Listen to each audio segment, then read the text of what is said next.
दोस्तों, स्वागत है आपका मेरी इस नई कहानी में। अलार्म की आवाज़ सुनते रिया झट से बिस्तर से उठ बैठी। उसने घड़ी की ओर देखा और घबराकर खुद से ही बातें करने लगी। मैं इतनी देर तक कैसे सो सकती हूँ? 8 बज गए हैं। हे भगवान, बस रास्ते में ट्रैफिक जाम ना मिल जाए वरना देर हो जाएगी। ये कहते हुए वह झट से अपने बाथरूम की ओर भागी। फटाफट तैयार होकर उसने घर का दरवाज़ा बंद किया और बस स्टॉप पर पहुंचकर बस का इंतज़ार करने लगी। कुछ मिनटों के इंतज़ार के बाद आखिरकार एक बस आ ही गई। बस में बहुत ज़्यादा भीड़ थी, पर वो जैसे तैसे बस में चढ़ ही गई। बस से उतरकर वो एक ऊंची इमारत के बाहर खड़ी हो गई। वो बस एकटक उस इमारत की ओर देखे जा रही थी जहां बड़े अक्षरों में सिंघानिया इंटरप्राइजेज लिखा हुआ था। तभी से हॉर्न बजने की आवाज़ सुनाई पड़ी और वो घबरा गई।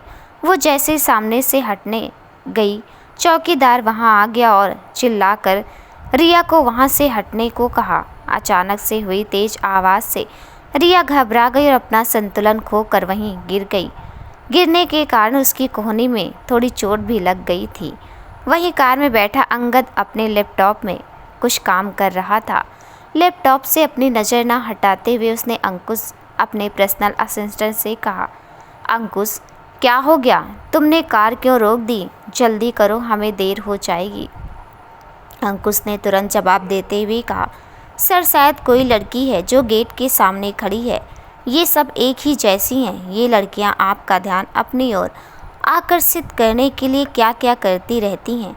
रुकिए, मैं देखता हूँ क्या हो रहा है। ये कहते हुए वह कार से बाहर निकला और चौकीदार की ओर चला गया। अंकुश कार से बाहर निकलकर चौकीदार से कुछ बातें करने लगा। रिया अब तक कार के सामने से हट चुकी थी और चुपचाप कोने में जाकर खड़ी हो गई थी। तभी अंगद ने बाहर की ओर देखा और उसकी आंखें रिया पर आकर रुक गई।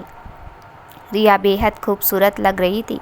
उसका गोरा रंग, भूरी आंखें, गुलाबी होंठ और सुडौल शरीर काफ़ी था किसी को भी उसकी ओर आकर्षित करने के लिए। अंगद रिया को बस एक टक देखता ही जा रहा था। रिया थोड़ी घबराई हुई लग रही थी और घबराहट के कारण उसके माथे पे पसीना भी आ गया था।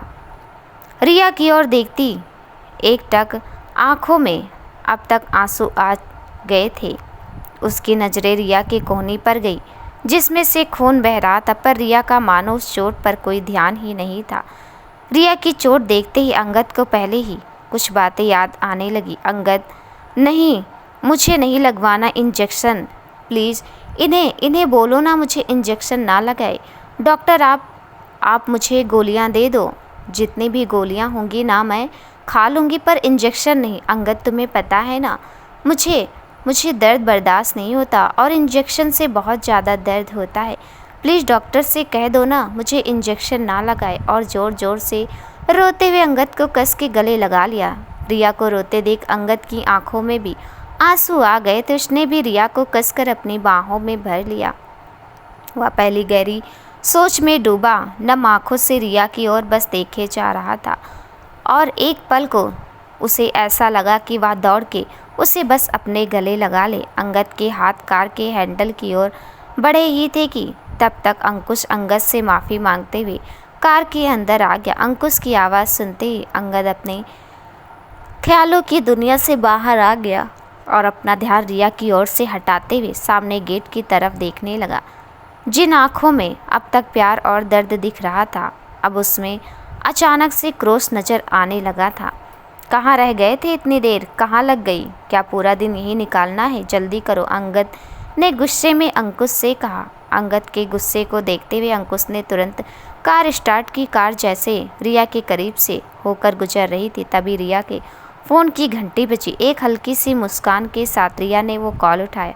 हेलो मेरी जान, मुझे भी कुछ ज़रूरी काम है, तो मैं मेरी जान से थोड़ी देर बाद बात करती हूँ, ठीक है ना? ओके मम्मा, जल्दी कॉल करना, लव यू मम्मा। तोतली आवाज़ में प्रिंस, रिया का 4 साल का बेटा, ने रिया से कहा। रिया ने जवाब देते हुए कहा, लव यू टू मेरी जान, और इतना कहकर उसने फ़ोन रख दिया।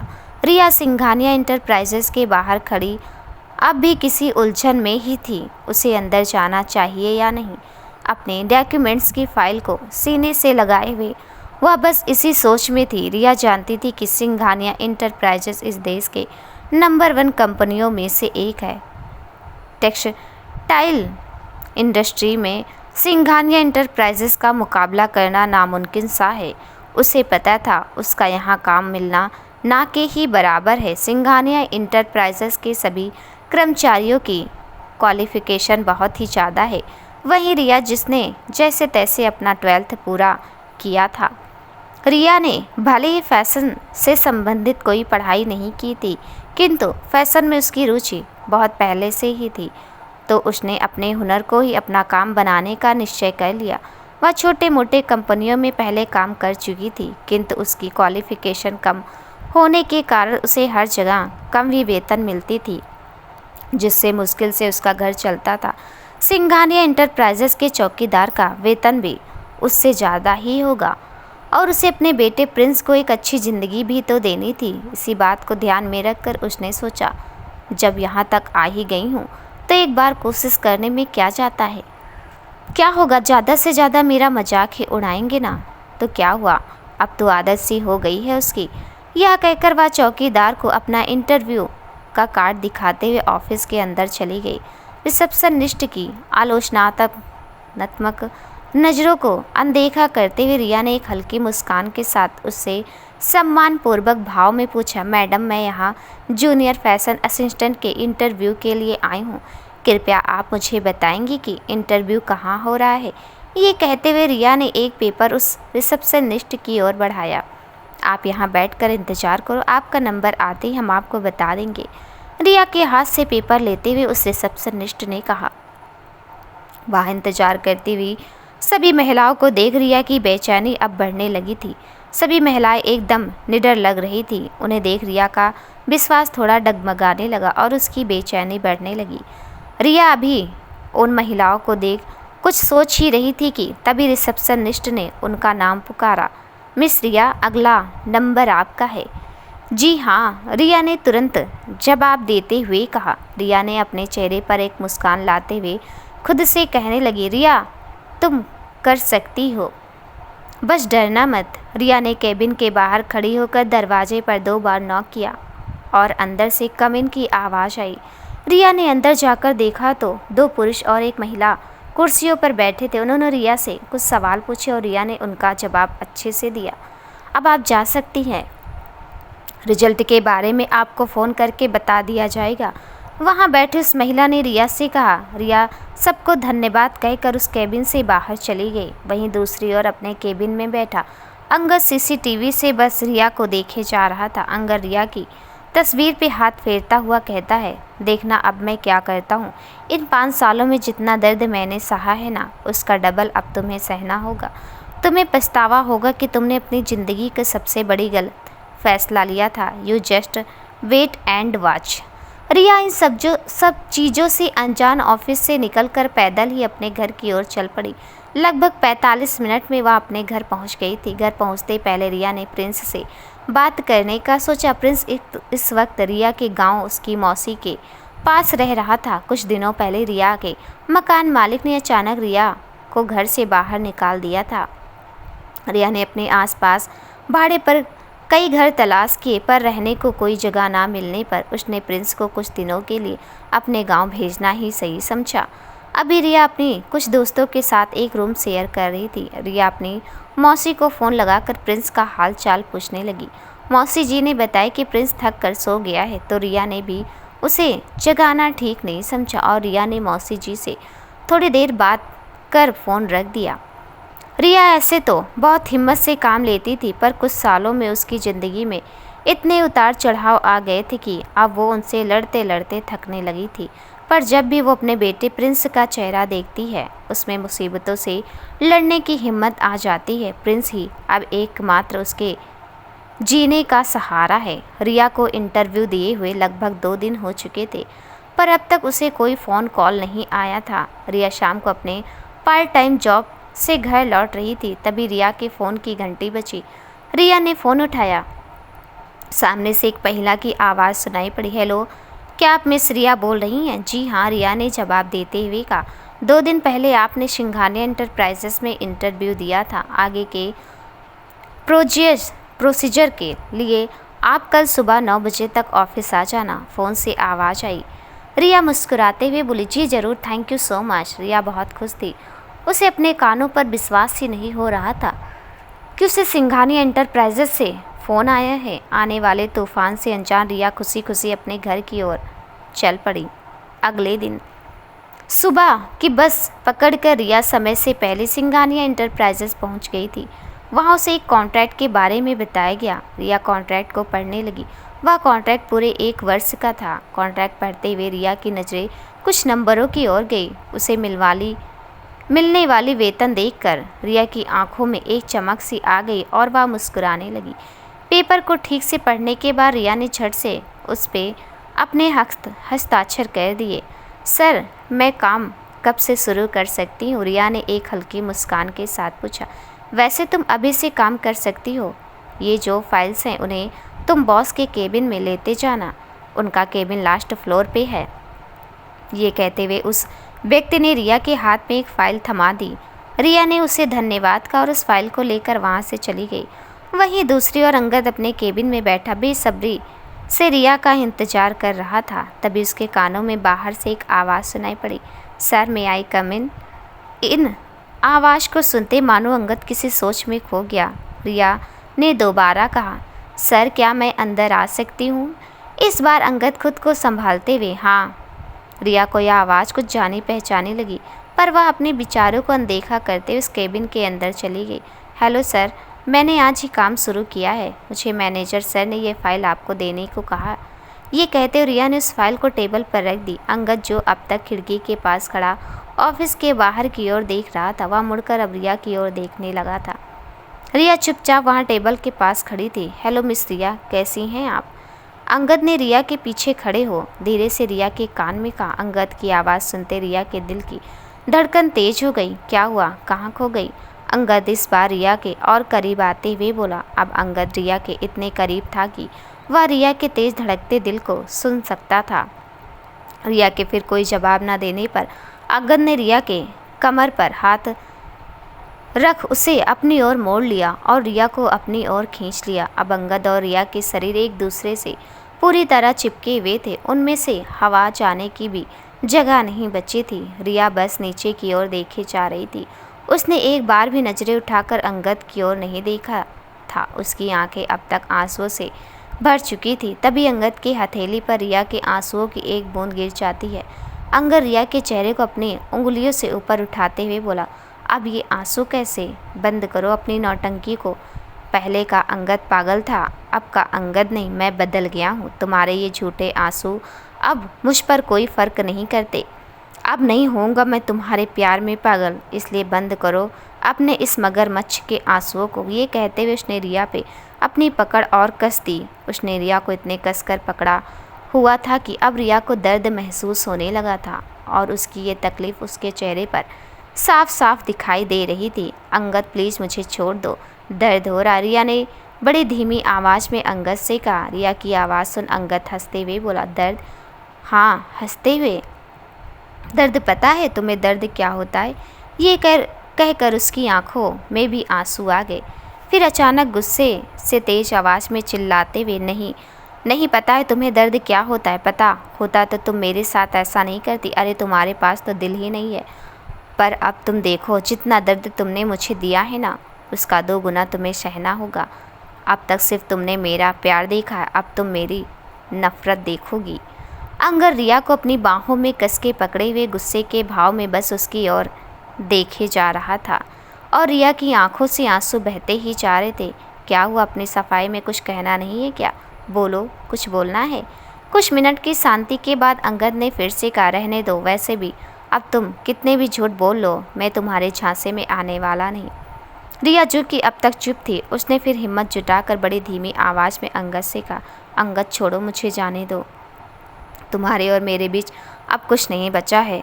तुम मुझे भूल जाओ, क्योंकि मैं भी तुम्हें पूरी तरह भूल चुकी हूँ। ये कहते हुए वह अंगद से खुद को छुड़ाने की कोशिश करने लगी। अंगद के सीने पे हाथ रख उसे धक्का देने लगी। रिया अपनी पूरी ताकत लगाकर खुद को अंगद से छुड़ाने की कोशिश करने लगी। अंगद रिया की ओर टक टक देखे जा रहा था। जिन हाथों से रिया अंगद को धक्का मारने की कोशिश कर रही थी, अंगद ने उन हाथों को पीछे मोड़ अपने एक हाथों से पकड़ लिया और रिया को दीवार से लगा दिया। अंगद ने एक हाथ से रिया के हाथों को और दूसरी हाथों से उसके गालों को पकड़ लिया था। अच्छा, तुम भूल गई हो कि मैं कौन हूँ? हाँ, तुम्हें मुझसे अब कोई फ़र्क ही नहीं पड़ता ना? बोलो। रुको, मैं याद दिलाता हूँ कि मैं कौन हूँ, अंगद ने गुस्से में कहा और फिर अंगद ने रिया के होंठों पर खुद के होंठों को रख उसे किस करने लगा। रिया खुद को अंगद से छुड़ाने की कोशिश करने लगी। रिया की खुद को छुड़ाने की कोशिश देख अंगद ने उसे और भी कस के पकड़ लिया। वो रिया को किस करता ही जा रहा था, मानो वो रिया की सारी सांसें छीन ही लेना चाहता हो। कुछ मिनटों तक किस करने के बाद अंगद रिया के होंठों से अपने होंठों को हटाते हुए बोला, क्या हुआ? कुछ याद आया या और याद दिलाने की ज़रूरत है कि मैं कौन हूँ? अंगद ने रिया की ओर देखते हुए कहा। रिया अभी भी बहुत गहरी सांसें ले रही थी। उसका पूरा चेहरा लाल हो गया था।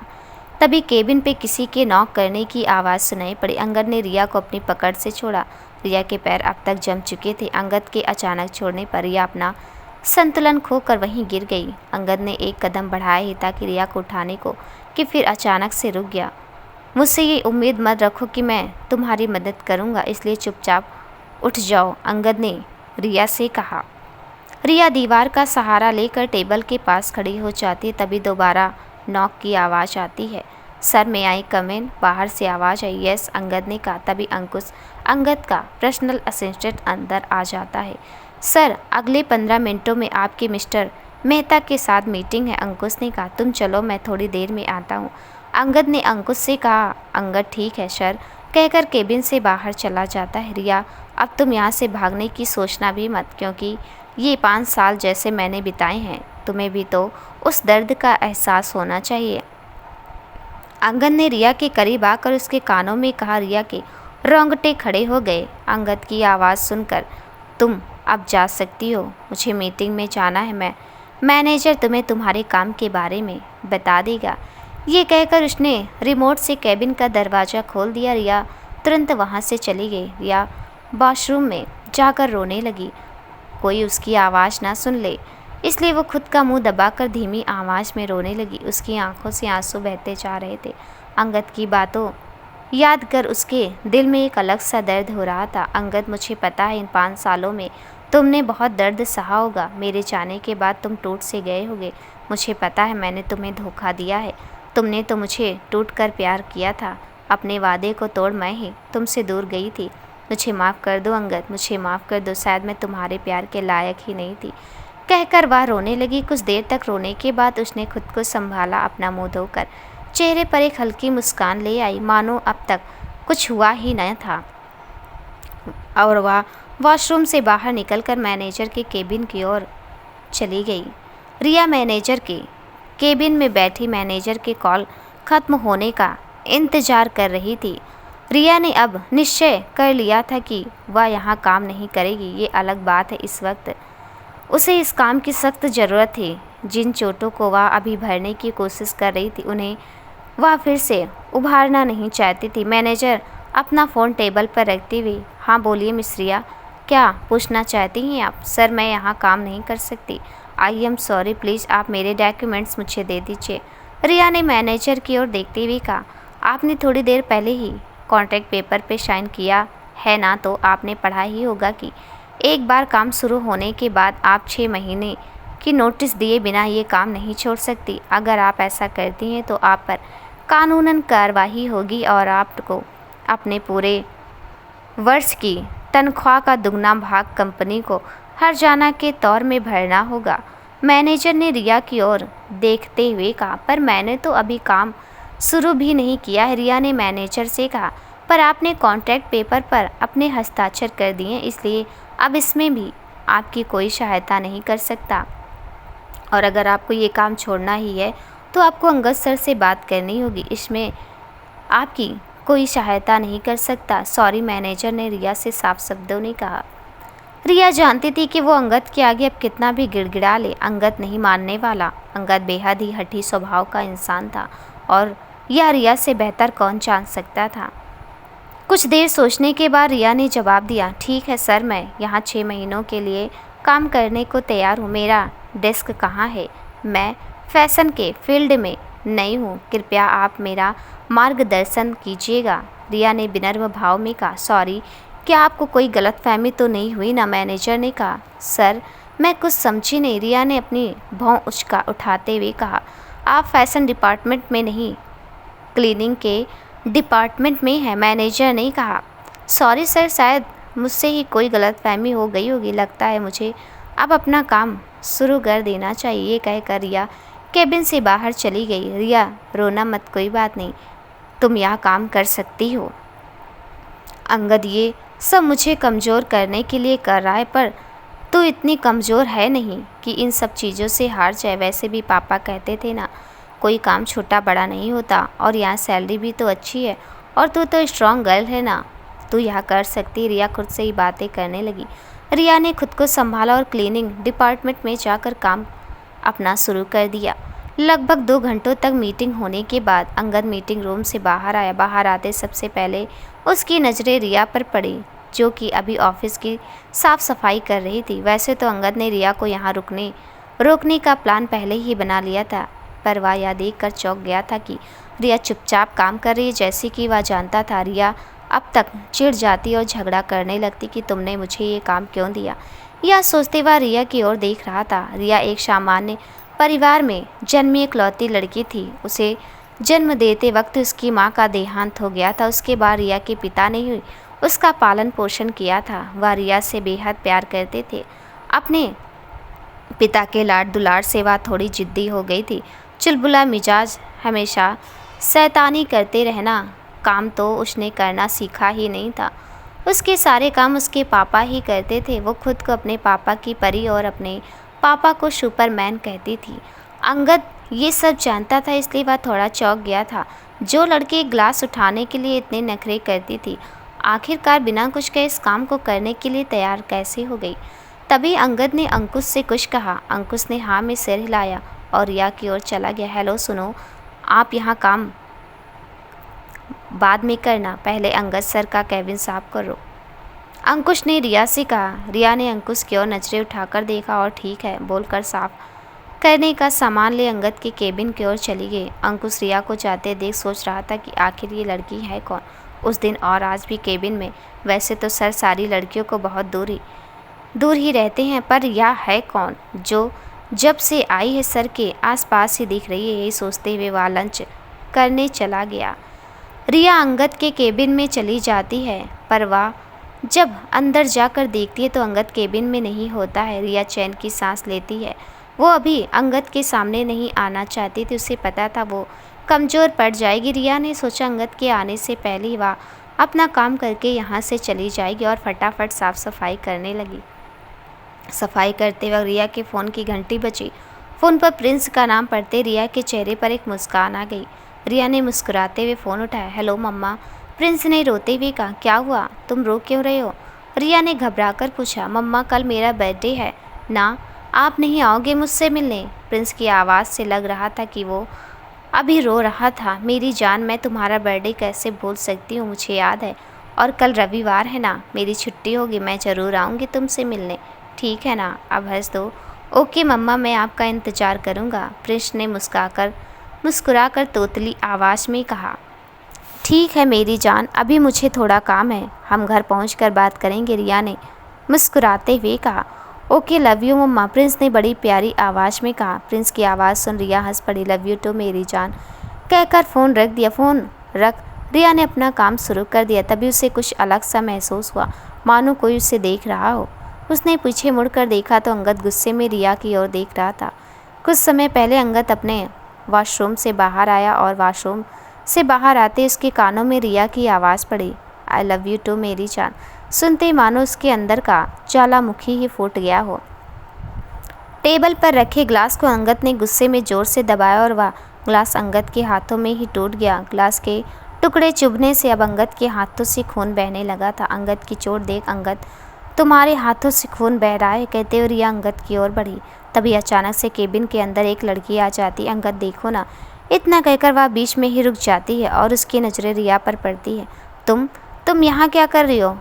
मल्लिका ने रिया से कहा। मल्लिका ये अंगद और रिया दोनों की क्लासमेट थी। मल्लिका शुरुआत से ही रिया से बहुत जल्दी थी क्योंकि मल्लिका अपने स्कूल की सबसे सुंदर लड़की थी।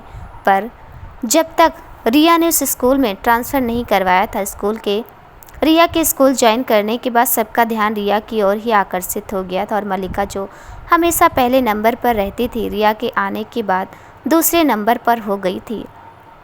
अंगद और को अपनी ओर आकर्षित करने के लिए मल्लिका अक्सर ही कुछ ना कुछ किया करती थी और अब तो मल्लिका और अंगद के माता पिता ने उनका रिश्ता भी तय कर दिया था।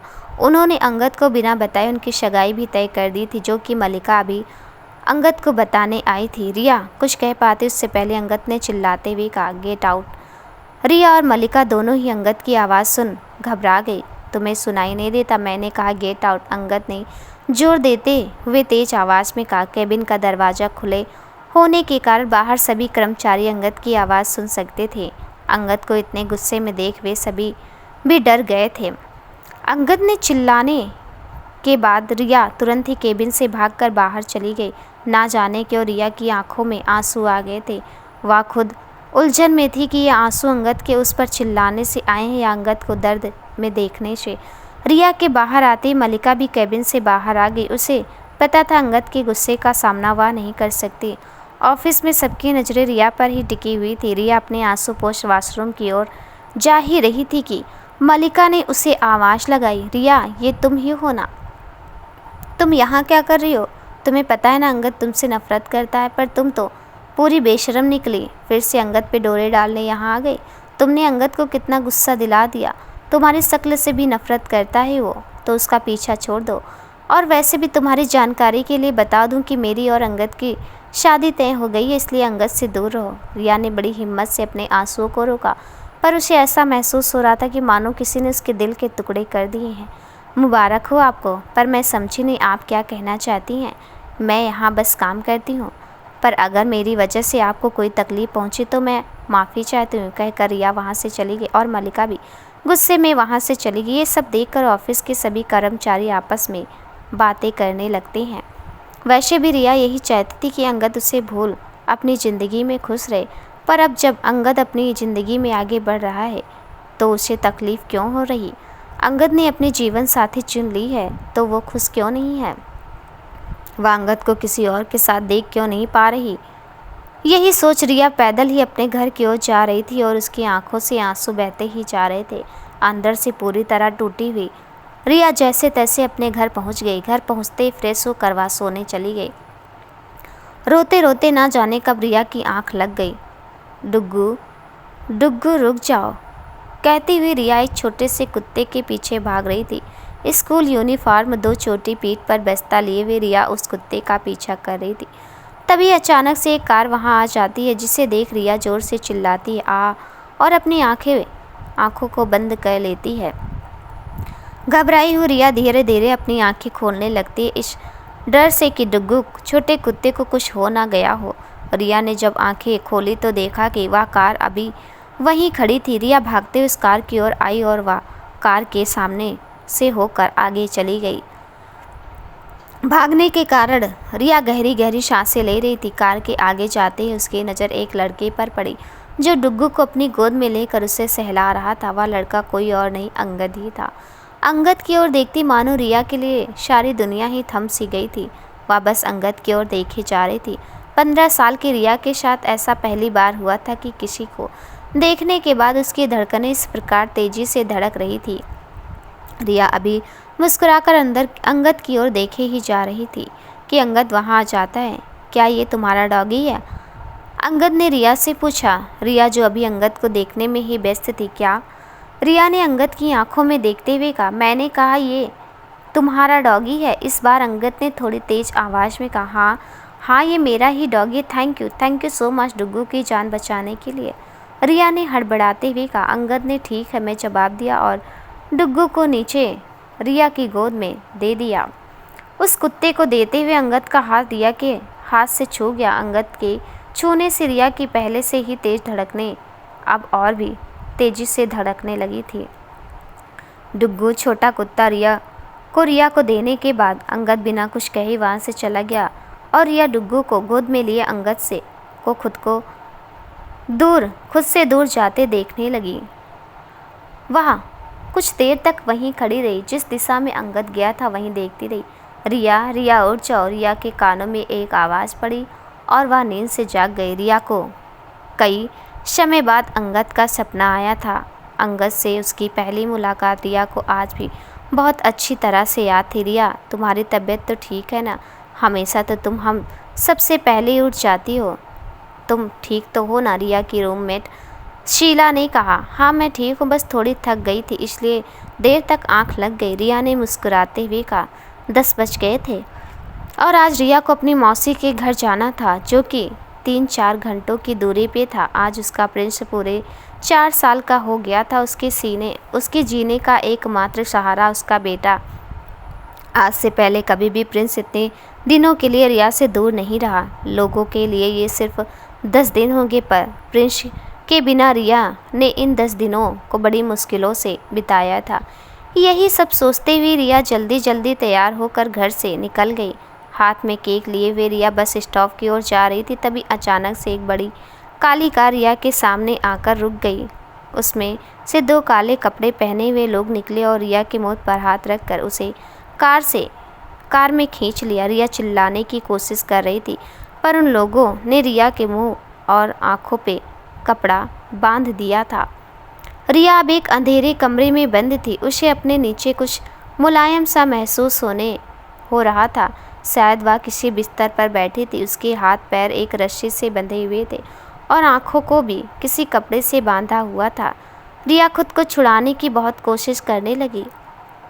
रिया खुद को छुड़ाने की कोशिश कर ही रही थी कि तभी दरवाज़ा खोलने की आवाज़ आई। रिया घबरा गई। जिस ओर से आवाज़ आई थी, रिया ने उस ओर अपना चेहरा मोड़ लिया, पर आंखों में पट्टी बंदी होने के कारण उसे कुछ दिखाई नहीं दे रहा था। कौन है आप मुझे यहाँ क्यों लेकर आए हो? मुझे जाने दो, मैं किसी को नहीं बताऊंगी, प्लीज़ मुझे जाने दो, रिया ने रोते रोते कांपती हुई आवाज़ में कहा। तभी वह शख्स दरवाज़ा बंद कर रिया के करीब आ गया। किसी को अपने करीब महसूस करते रिया और डर गई। वह घबरा कर थोड़े पीछे की ओर सरक गई।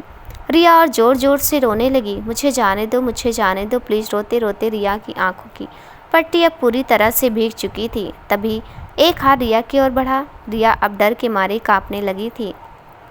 रिया को पहले की कुछ हादसे की याद आ गई थी। अब रिया के मुंह से कुछ आवाज़ भी नहीं आ रही थी, मानो उसकी सारी आवाज़ उसके गले में ही अटक गई हो। रिया फिर से उन सब तकलीफ़ों को नहीं झेल सकती थी, पर डर के मारे अब रिया का शरीर पूरा जम सा गया था। और तभी किसी ने रिया की आंखों पर से उस पट्टी को निकाल दिया। पट्टी निकल जाने के बाद भी रिया की आंखें अभी भी बंद थी। वह अपने आंखें खोलने की हिम्मत नहीं जुटा पा रही थी। आंखें खोलो अपने। इस आवाज़ को सुनते रिया ने अपनी आंखों को धीरे से खोला। अंगद, तुम? इतना कहकर रिया बेहोश हो गई। कुछ समय पहले अंगद अपने आलीशान बंगले में बैठा एक के बाद एक दारू की बोतलों को ख़त्म करता जा रहा था। उसकी आंखों में बहुत दर्द दिख रहा था। उसके कानों में रिया की ही आवाज़ें गूंज रही थी। मैं कैसे भूल सकती हूँ तुम्हारा जन्मदिन, मुझे अच्छी तरह से याद है। और कल रविवार है ना, मेरी छुट्टी होगी, मैं तुमसे मिलने ज़रूर आऊँगी। आई लव यू टू मेरी जान। रिया की बातों को याद कर उसकी आंखों से आंसू बहते जा रहे थे। अंगद के सीने में एक अलग सा दर्द हो रहा था। उसका सांस लेना भी अब उसे मुश्किल लग रहा था। तभी अंगद ने अपने कुछ आदमियों को बुलाया और उन्हें रिया पर नज़र रखने को कहा। यह लड़की कल सुबह यहाँ मेरे पास इस बंगले में होनी चाहिए। ध्यान रखना उसे कोई खरोच भी ना आए। अंगद ने रिया की तस्वीर को दिखाते हुए कहा, जो आज भी अंगद के फ़ोन में थी। अभी रिया अंगद के बिस्तर में लेटी हुई थी और डॉक्टर उसका चेकअप कर रही थी। क्या हुआ डॉक्टर, इसकी तबीयत तो ठीक है ना? ये अब तक होश में क्यों नहीं आई? क्या मैं इसे हॉस्पिटल लेके चला जाऊं? डॉक्टर के चेकअप करने के बाद अंगद ने घबराते हुए डॉक्टर से पूछा। नहीं, उसकी कोई ज़रूरत नहीं है, ये ठीक है।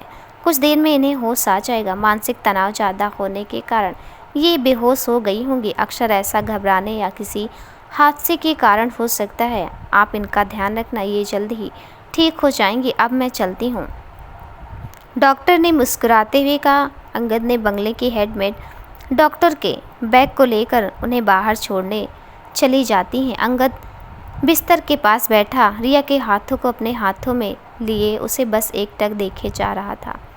रिया को उसकी आंखों के सामने बेहोश होता देख मानो अंगद की सांसें ही रुक गई थी। इस वक्त अंगद के अंदर एक तूफान सा चल रहा था। वह अपने एहसासों के भंवर में फंसता ही जा रहा था। वह उलझन में था कि वह रिया से नफरत करता है या प्यार।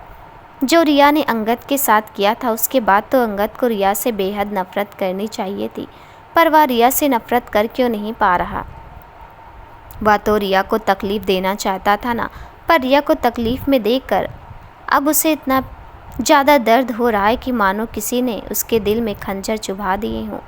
अंगद को अपने इस कमज़ोर दिल से अब नफ़रत होने लगी थी। वह चाहकर भी अपने आप पर काबू नहीं कर पा रहा था। यही सब सोचते सोचते अंगद की भी आंख लग जाती है और वह रिया के हाथ को अपने हाथ में लेकर वहीं सो जाता है। लगभग 4 बज गए थे जब रिया की नींद खुली थी। रिया की आंखें खुलते उसकी नज़रें अंगद पर पड़ी, जो अभी रिया के हाथ को पकड़े बैठे बैठे ही सो गया था। रिया की आंखें नम थी। वह नम आंखों से अपने चारों ओर देखने लगी। शायद यह अंगद का कमरा था। उसने खुद को संभाला और अपने आंसुओं को पोंछ बिस्तर से उठ गई।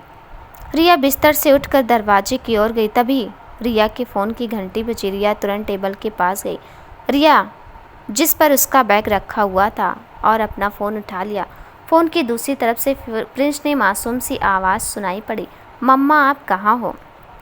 मेरी जान, मैं किसी काम में फंस गई हूँ। मेरा काम जैसे ही ख़त्म होता है मैं तुरंत तुम्हारे पास आ जाऊँगी। तब तक तुम अपने दोस्तों के साथ एंजॉय करो। रिया ने कहा, ओके मम्मा जल्दी आना। लव यू मम्मा, प्रिंस ने मीठी आवाज़ में कहा। लव यू टू मेरी जान, सी यू सुन कहकर रिया ने फ़ोन रख दिया। रिया बहुत ही धीमी आवाज़ में प्रिंस से बात कर रही थी ताकि अंगद की नींद ना खुल जाए। रिया अपना बैग लेकर दबे पांव से दरवाजे के पास गई और दरवाज़ा खोलने की कोशिश करने लगी, पर दरवाज़ा बंद होने के कारण रिया वह खोल नहीं पा रही थी। रिया दरवाज़ा खोलने के लिए अपनी पूरी ताकत लगा रही थी, तभी उसका हाथ दरवाजे के हैंडल से छूट जाता है और वह पीछे की ओर गिर पड़ती है। रिया डर से अपनी आंखें बंद कर लेती है, पर उसे कोई दर्द नहीं महसूस हो रहा था। उसने धीरे से आंखें खोली तो वह अंगद के शरीर के ऊपर गिरी हुई थी। आज अंगद ने एक सफ़ेद रंग की शर्ट और काले रंग की पैंट पहनी हुई थी। अंगद ने शर्ट के बाजू को मोड़ा हुआ था और उसके शर्ट के ऊपर के कुछ बटन खुले हुए थे, जिससे वह और भी हैंडसम लग रहा था। रिया कुछ समय उसे देखने में ही खो गई। तभी अंगद ने अचानक से रिया को अपने नीचे कर लिया और अपने हाथों को रिया के सर के पास रख उसकी आंखों में देखने लगा। अंगद की नींद तो तभी खुल गई थी जब रिया के फ़ोन की घंटी बजी थी।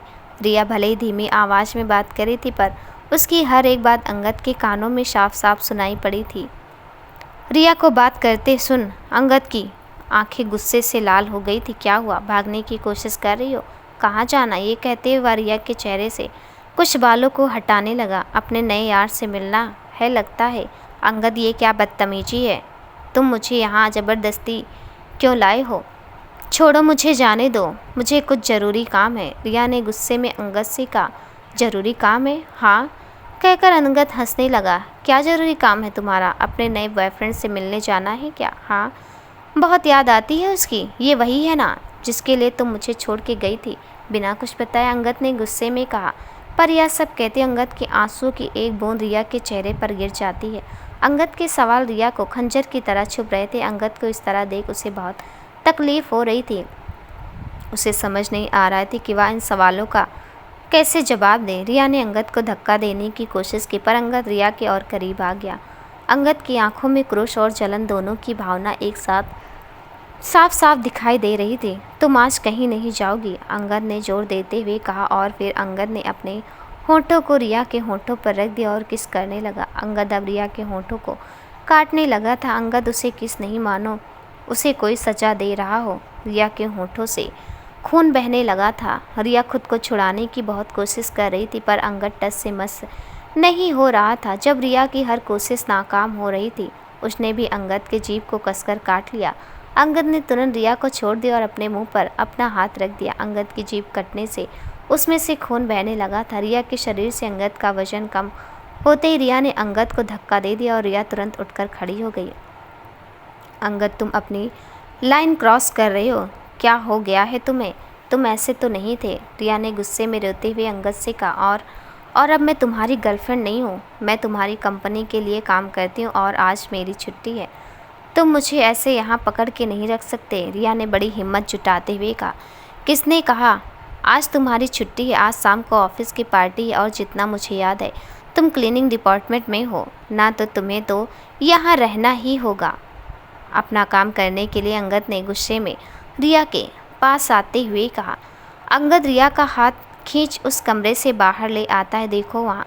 रिया जब नीचे की ओर देखती है तो हॉल में सचमुच किसी पार्टी की तैयारी हो रही थी और ऑफिस की क्लीनिंग डिपार्टमेंट के सभी लोग वहाँ मौजूद थे और अपना काम कर रहे थे। जाओ कर्मचारियों वाले कपड़े पहन लो और अपना काम शुरू कर दो। चिंता मत करो, आज के दिन का एक्स्ट्रा पैसा मिलने वाला है, अंगद ने रिया की तरफ देखते हुए कहा। रिया ने अंगद के हाथ को पकड़ लिया। अंगद प्लीज़, मैं आज नहीं रुक सकती, प्लीज़ आज मुझे जाने दो, मैं एक्स्ट्रा दिन काम कर लूँगी पर आज नहीं, प्लीज़ अंगद, रिया रोते हुए अंगद से कहने लगी। रिया को इस हाल में देखकर एक पल के लिए अंगद को ऐसा लगा कि वह रिया को गले लगा ले और वो जो चाहती है उसे दे दे, पर वह चाहकर भी या नहीं कर पा रहा था क्योंकि वह रिया को किसी और के साथ देख ही नहीं पाएगा। तुम्हें अपना काम शुरू कर देना चाहिए, अंगद ने अपना हाथ रिया से छुड़ाते हुए कहा और रिया की ओर देखे बिना वहाँ से चला गया। रिया की आंखों से आंसू बहते ही जा रहे थे। उसे समझ नहीं आ रहा था कि वह प्रिंस से क्या गए। इससे पहले कभी भी ऐसा नहीं हुआ था कि उसके जन्मदिन पर रिया उसके साथ ना हो। प्रिंस जब दूसरे बच्चों को अपने माँ पापा के साथ देखता तो उसे बहुत तकलीफ़ होती थी। पापा ना होने की कमी उसके चेहरे पर साफ साफ दिखाई देती थी। रिया ये सब समझती थी, इसलिए उसने प्रिंस से वादा किया था कि वह उसकी मम्मा पापा दोनों बनेंगी और वह प्रिंस की हर ख्वाहिश पूरा करने की कोशिश करती थी। कुछ देर तक रोने के बाद उसने खुद को संभाला और प्रिंस को फ़ोन किया। प्रिंस जो नए कपड़े पहने हुए घर के दरवाजे पर बैठा अपनी मम्मा का राह देख रहा था। घंटी के बजते ही फ़ोन की ओर भागा। हेलो मम्मा, आप पहुंच गए क्या? प्रिंस ने हाँफते हुए कहा। प्रिंस की आवाज़ सुन रिया की आंखों में आंसू आ गए थे। प्रिंस बाबू, मुझे कुछ काम आ गया है, मैं आज नहीं आ पाऊंगी, मुझे माफ़ कर दो मेरी जान, कहकर वह रोने लगी। प्रिंस कुछ देर के लिए चुप था। फिर उसने कहा, मम्मा आप जल्दी काम कर लो और अगले रविवार आ जाना। प्रिंस अपनी उम्र के बाकी बच्चों से अधिक समझदार था। वह चाहता था कि उसकी माँ उसके पास रहे, पर वह रिया को ज़्यादा तकलीफ़ में भी नहीं देखना चाहता था। मम्मा आपको काम होगा ना, आप काम कर लो। इस बार का बर्थडे मैं अपने नए दोस्तों और दादी माँ के साथ मना लेता हूँ। Bye mamma, love you, Prince ने बड़ी धीमी आवाज़ में कहा। लव यू टू मेरी जान, कहते हुए रिया ने फ़ोन कट कर दिया और रोने लगी। उसे पता था कि प्रिंस बहुत दुखी था, रिया उसकी आवाज़ से ही बता सकती थी। और वहीं दूसरी ओर प्रिंस भी रोते रोते उन्हीं कपड़ों में सो गया। रिया ने अपने आंसुओं को पोंछा और हॉल में चली गई। रिया ने अपने कपड़े बदले और काम करने लगी। अंगद ऊपर से खड़े होकर नीचे हॉल में रिया की ओर एकटक देख रहा था। तभी उसने किसी को फ़ोन कर ऊपर आने को कहा। यह क्लीनिंग डिपार्टमेंट का हेड था। आपकी टीम में जो मिस रिया हैं उन्हें ज़्यादा मेहनत वाले काम मत देना, अंगद ने उस क्लीनिंग डिपार्टमेंट के हेड से कहा। उस क्लीनिंग डिपार्टमेंट हेड के माथे पर एक शिकन आ गई थी, मानो वह अंगद से कुछ सवाल पूछना चाहता था। अपना दिमाग ज़्यादा दौड़ाने की ज़रूरत नहीं है, जितना कहा गया है बस उतना करो और अब तुम जा सकते हो, अंगद ने कहा। जी हाँ सर, कहकर वह व्यक्ति उस कमरे से बाहर चला जाता है। 10 बजने ही वाले थे। पार्टी का समय होने आ गया था। सभी मेहमानों का आना शुरू भी हो गया था और कुछ ही समय में पार्टी भी शुरू हो गई थी। रिया अपने काम में व्यस्त थी। तभी उसे पीछे से एक आवाज़ आई, रिया ये तुम ही हो ना? आवाज़ सुन रिया पीछे मुड़ी तो उसने देखा कि वहाँ 2 लड़के खड़े थे। सॉरी, क्या मैं आपको जानती हूँ? रिया ने उनकी ओर देखते हुए पूछा। अरे तुमने हमें पहचाना नहीं? मैं राकेश और ये कबीर, हम एक ही स्कूल में पढ़े हैं। वह रिया के पास जाकर कहने लगा, अरे इसे अंगद के अलावा कोई और दिखता तो या देखती ना, दिन भर अंगद के पीछे ही तो घूमती रहती थी। दूसरे व्यक्ति ने कहा, याद करो तुम्हें लव लेटर देने वालों में से एक मैं ही था जिसे तुमने बिना पढ़े ही फाड़ दिया था और पैर के नीचे कुचल के चली गई थी, याद आया कुछ? रिया को पहले कई लड़कों ने प्रपोज किया था, पर रिया सबको ना कर देती थी। उसके लिए कोई ज़रूरी था तो वह बस अंगद था, बाकी उसे किसी से कुछ फ़र्क नहीं पड़ता था। उसके इसी स्वभाव के कारण वह अक्सर लोगों का दिल दुखा देती थी। रिया अभी अपने पहले के दिनों को सोच ही रही थी। फिर उसके कानों में एक आवाज़ पड़ी, पर बेचारी, अब देख लो, कभी जो एक दूसरे के प्यार में थे, अब यह उसकी नौकरानी बनकर रह गई है। दोस्तों, आपको ये कहानी कैसी लगी हमें कमेंट में ज़रूर बताइएगा। कहानी का अगला भाग देखने के लिए चैनल को सब्सक्राइब कर दीजिएगा। मिलते हैं अगले भाग के साथ, तब तक के लिए नमस्कार।